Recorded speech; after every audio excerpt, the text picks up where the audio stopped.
The limousine idled outside the restaurant like a sleek predator, and inside it, Marcus Chen was already regretting everything. He stared at his phone, thumb hovering over the cancel button for the third time in 10 minutes. 42 years old. Net worth somewhere north of $3 billion. Featured on magazine covers, invited to speak at economic forums. And here he was, about to walk into another blind date arranged by his well-meaning but relentless assistant, because apparently running a multinational tech empire wasn't enough to convince people. He was fine being alone.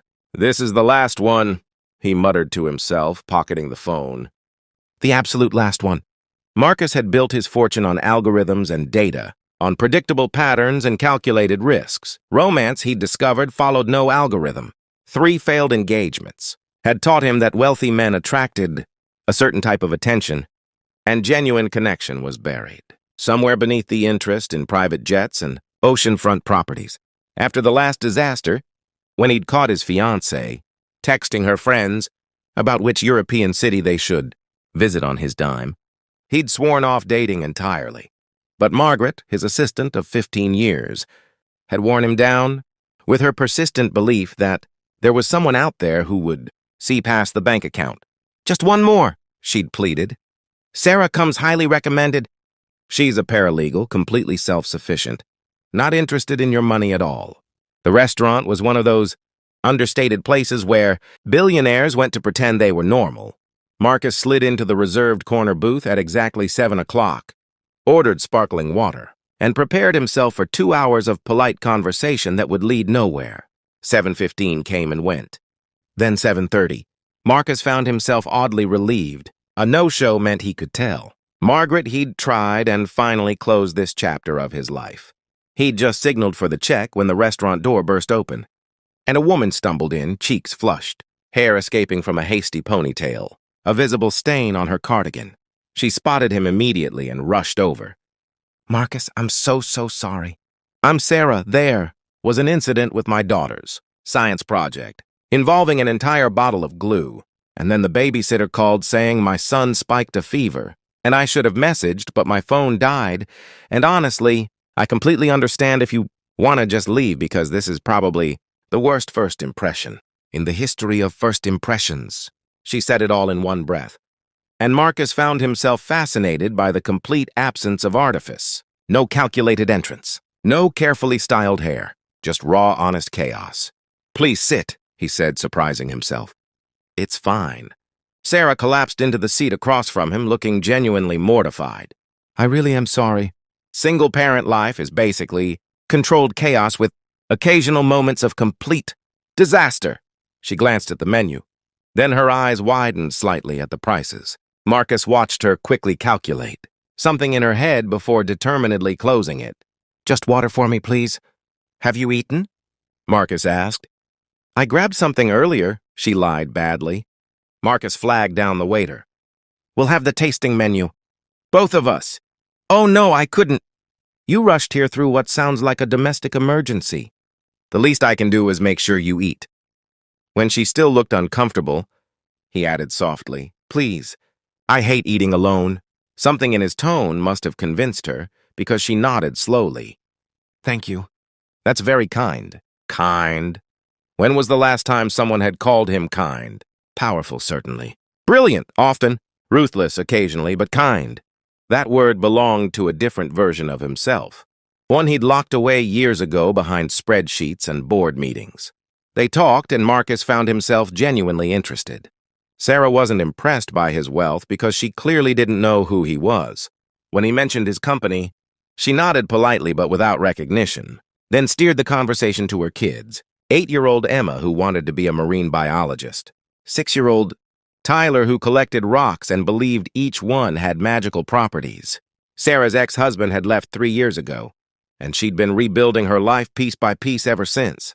"I work full-time as a paralegal, which barely covers rent and child care," she said without self-pity, just stating facts. "But Emma got into this amazing science program at school, and Tyler needs speech therapy, so I've been taking freelance transcription work at night. It's fine. We're managing." Marcus recognized the tone.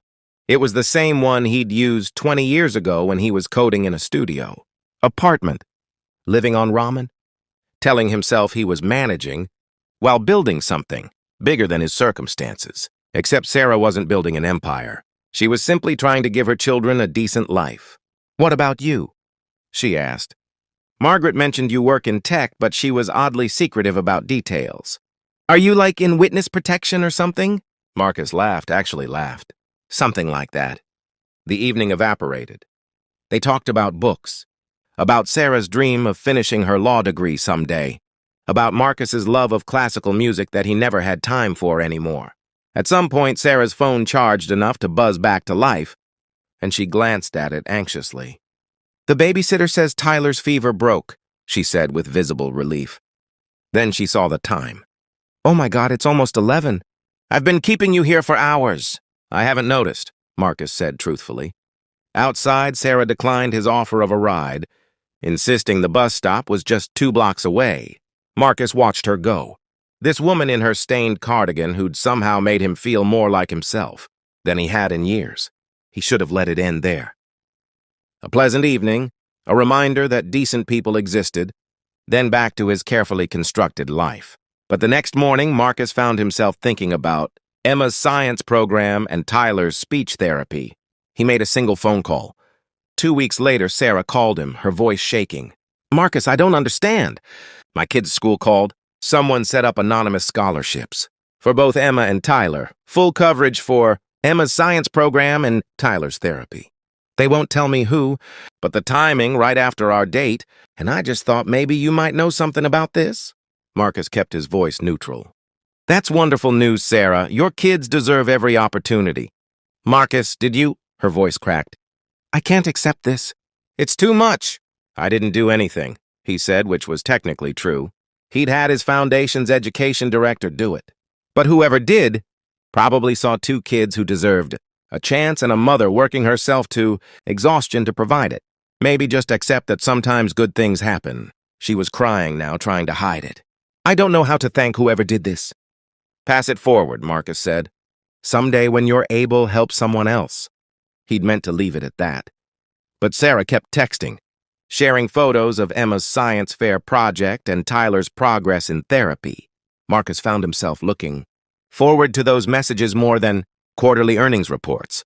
They met for coffee, then dinner again, this time with the kids. Emma grilled him about marine ecosystems, and Tyler showed him his rock collection, with such earnest pride that Marcus felt something crack open in his chest. 3 months after that chaotic first date, Marcus sat in his office overlooking the city, staring at the contract his lawyers had just delivered.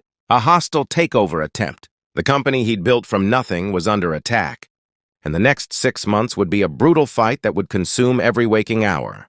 He picked up his phone to text Sarah, to tell her he couldn't see her for a while, that the timing was wrong, that his life was too complicated. But instead, he found himself typing, "Can I come over tonight? I could use a friend." She responded immediately, "Door's always open." Tyler insists on showing you his new rocks. That night, sitting on Sarah's worn couch in her modest apartment, Tyler carefully explaining the difference between quartz and fool's gold while Emma worked on homework at the kitchen table. Marcus realized something profound. He'd spent 20 years building an empire, measuring success in stock prices and market share, but he'd never felt wealthier than he did right now. In this small space filled with mismatched furniture and children's laughter. "You okay?" Sarah asked softly, settling beside him after putting the kids to bed. Marcus turned to her. This woman who'd stumbled into his life by accident, who'd never wanted anything from him except his time and genuine presence. "I think I've been looking at everything wrong," he said. "I thought success meant building something so big it couldn't be touched. But maybe it just means building something real." Sarah smiled, taking his hand. "For what it's worth, I think you're pretty successful at being human. That seems more important than whatever else you're building." The takeover battle was brutal. But for the first time in his career, Marcus left the office at reasonable hours. He attended Emma's science fair. He cheered at Tyler's speech therapy graduation. He showed up, consistently and without fanfare, becoming a constant in their lives. And somewhere in those ordinary moments, sharing pizza on Friday nights and helping with homework and listening to Tyler's increasingly elaborate rock theories, Marcus discovered what all his billions had never bought him. A family not bound by blood but by choice. By showing up, by loving without condition. 6 months later, when the takeover was defeated and his company stronger than ever, Marcus made an announcement that shocked the business world. He was stepping back, appointing a CEO, restructuring his time, because he'd finally learned that the best algorithm was love. The greatest return on investment was measured in moments, not money and the woman, who'd arrived late to a blind date with glue on her cardigan had taught him the most valuable lesson of all. That true wealth was measured in who you came home to, not what you'd built.